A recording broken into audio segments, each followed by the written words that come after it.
Pre mature victory को celebrate करने में हम इंडियन सबसे आगे रहते हैं। जब कोरोना की पहली वेव आई तब भी हमने यही गलती की, और अभी सेकेंड वेव खत्म नहीं हुई। सिर्फ इतना हुआ कि अभी आईसीयू में जगह मिलने लगी, बस इतना ही चेंज है। अदरवाइज ये वेव अभी प्रिवेलेंट है, मोर्टेलिटी हो रही है, लोग अफेक्ट हो रहे हैं, और लोगों ने ऑलरेडी सेलिब्रेट करना शुरू कर दिया। तो आप समझ सकते हैं कि कितनी परेशानी हो रही होगी पॉलिसी मेकर्स को। पहली वेव खत्म नहीं हुई थी और मीडिया में इतनी सारी इंफॉर्मेशन थी कि पहली वेव पर तो हमने विक्ट्री पा ली। अब पॉलिसी मेकर्स या डॉक्टर्स भी क्या करें, लोग ऑलरेडी सेलिब्रेशन के मूड में आ चुके थे। लोगों ने रियलाइज नहीं किया कि सेकेंड वेव भी आ सकती है। और अब देखिए आज की डेट में क्या हो रहा है, जैसे ही लॉकडाउन हटता है, लोग बगैर मास्क के सब जगह आपको नजर आएंगे। और इस सिस्टम में जो सबसे बड़ा कंफ्यूजन है वो इस बात का हो रहा है अभी, और सबसे बड़ा जो चिंता का विषय है, स्पेशली जब से डेल्टा वेरिएंट की बात हो रही है, तो क्वेश्चन ये आ रहा है कि थर्ड वेव आती है कि नहीं आती है।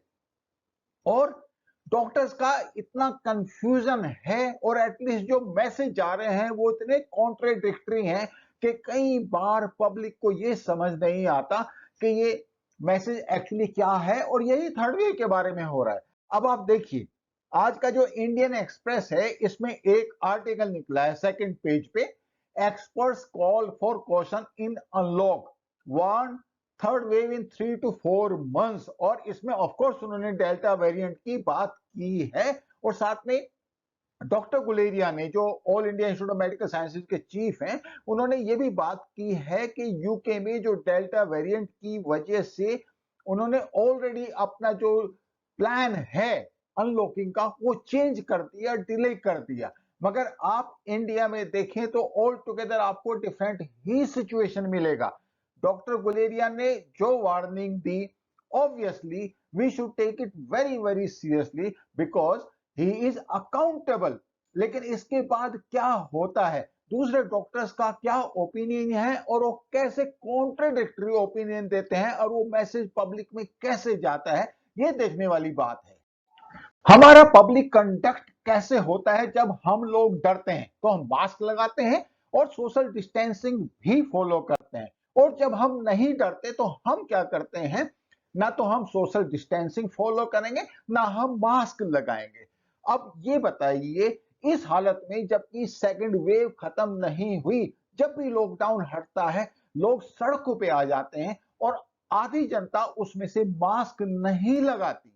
तो फिर आप समझ सकते हैं कि सिस्टम की कितनी परेशानी है। और एक कंफ्यूजन आप और देखिए, डॉक्टर गुलेरिया ने जो बताया वो पब्लिक से एक दूसरे कंडक्ट की डिमांड करता है। और अभी आगे देखिए, मैं आपको दूसरे डॉक्टर्स का ओपिनियन आपको दिखाता हूं।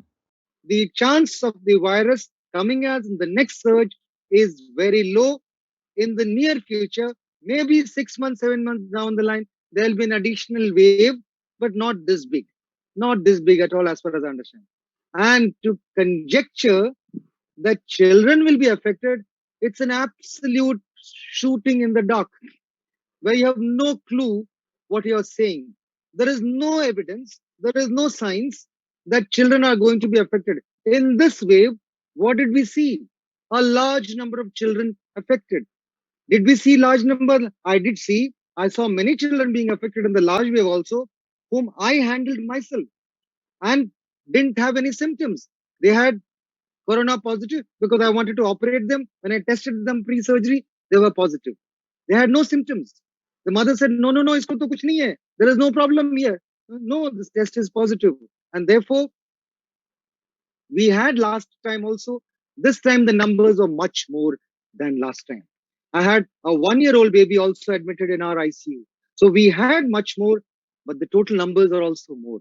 So out of a percentage of a large number, so we need to look at the full data, analyze it intelligently to say, is the number of children affected in this way more? But to predict that the future is going to be like that, I would like to challenge all of them. Could they predict this wave? If they couldn't predict this wave, how do they say, on what scientific basis do they say they'll predict the next wave? And now, what bigger signs do they have to say that it's going to be children? So the message out to people is there is no evidence to say that children will be affected. मैंने आपको doctor Verghese जो कि Saint Stephens hospital Delhi के बड़े top doctors में से आते हैं उनका वीडियो दिखाया। अभी मैं उस वीडियो के बेसिस पे जो इंडियन एक्सप्रेस में आज जो खबर छपी है वो ये है, the next wave of covid is hypothetical and to say it will affect children more is pure conjecture. अब आप समझिए, एक तरफ डॉक्टर गुलेरिया का स्टेटमेंट है जो कहते हैं कि अगर आपने इम्यूनाइजेशन या वैक्सीनेशन प्रोग्राम ढंग से नहीं हुआ या आपने कोविड प्रोटोकॉल फॉलो नहीं किया तो 3 से 4 महीने के अंदर जो अगली वेव है यानी कि थर्ड वेव वो ऑलमोस्ट इमिनेंट है।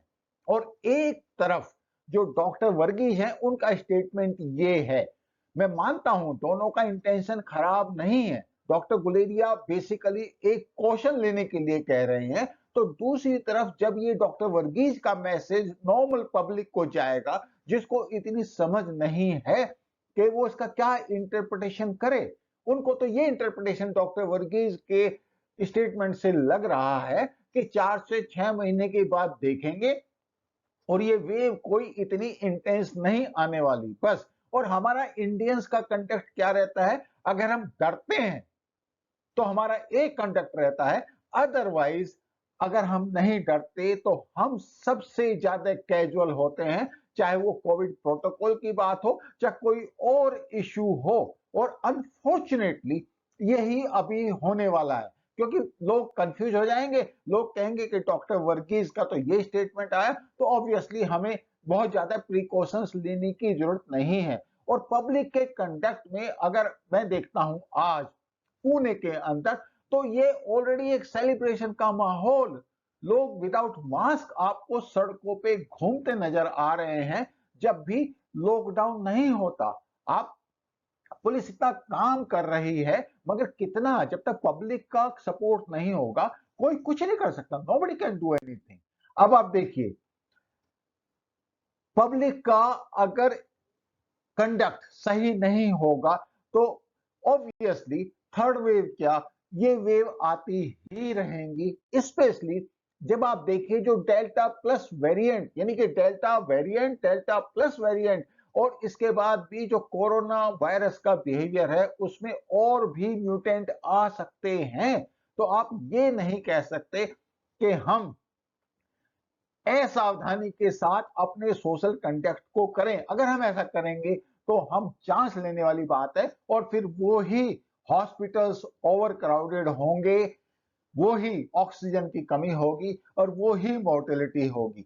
मैं एक्स्ट्रा कॉशियस होने की बात कर रहा हूं, पैनिक करने की बात नहीं कर रहा हूं। और वो ही हमारा एक्शन प्लान होना चाहिए। अगर हमारा एक्शन प्लान कोविड प्रोटोकॉल के बेस पे होता है तो हमें किसी भी म्यूटेंट या वेरिएंट से डरने की जरूरत नहीं है। Thank you very much, thank you for watching.